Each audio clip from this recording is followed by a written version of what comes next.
জল দিসনি। এই দেখ, তোর জন্য তোর প্রিয় মাছের তরকারি রান্না করে এনেছি, দুটো ভাত খেয়ে নে বাবা।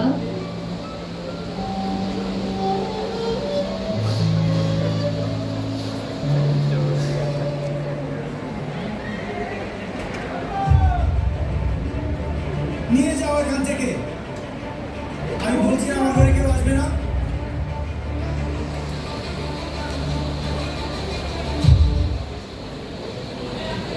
এটা কেমন ভদ্রতা অর্ক?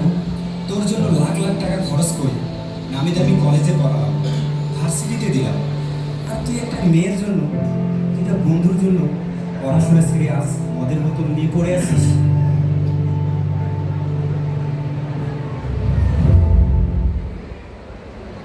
টাকা?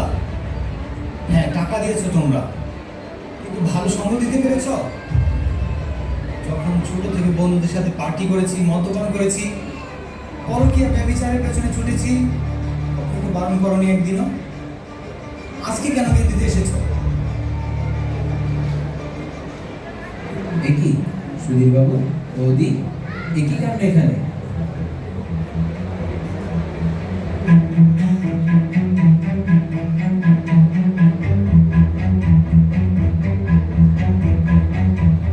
আমরা আমরা কি করলাম?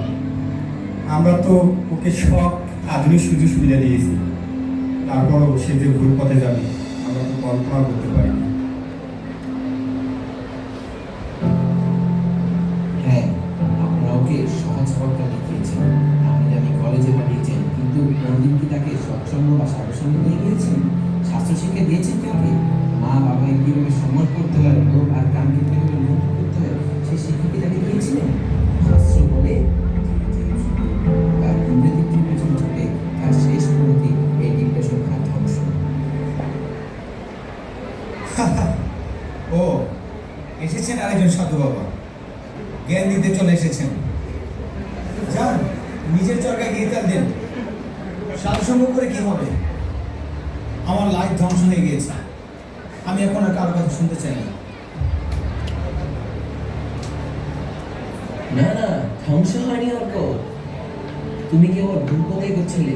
তুমি যে পথটাকে সহজ ভেবেছিলে, সেখানে মাংসাহার, মদ্যপান, পরক্রিয়া আর অসন্তোষ দিয়ে তোমরা স্মার্টনেস বলো, সেটা আসলে নরকের পথ। তুমি কি এই নরকের পথ থেকে বের হতে চাও না অর্ক?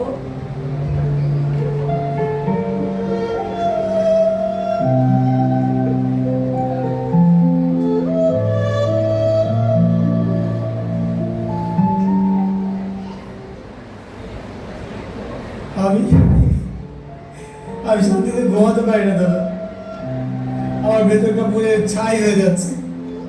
আমি কি করব? আমি এই পাপ থেকে কিভাবে বেরোবো দাদা? উপায় আছে অর্ক। কলিযুগের একমাত্র পরম ওষুধ হরিনাম সংকীর্তন। হরে কৃষ্ণ কৃষ্ণ কৃষ্ণ হরে হরে, হরে রাম রাম রাম হরে হরে। আর সাধুসঙ্গ এবং এই হরিনাম তোমাকে এই চার পাপ কর্ম থেকে দূরে সরিয়ে আনবে এবং জীবনের সঠিক রস আস্বাদন করাবে। চলো আমার সাথে মন্দিরে। কি, যাবে তো?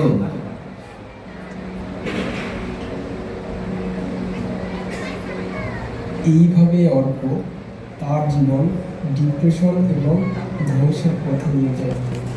পরবর্তীতে সে বুঝতে পারে সে তার জীবনকে একটি পাপময় জীবন হিসেবে গড়ে তুলেছে।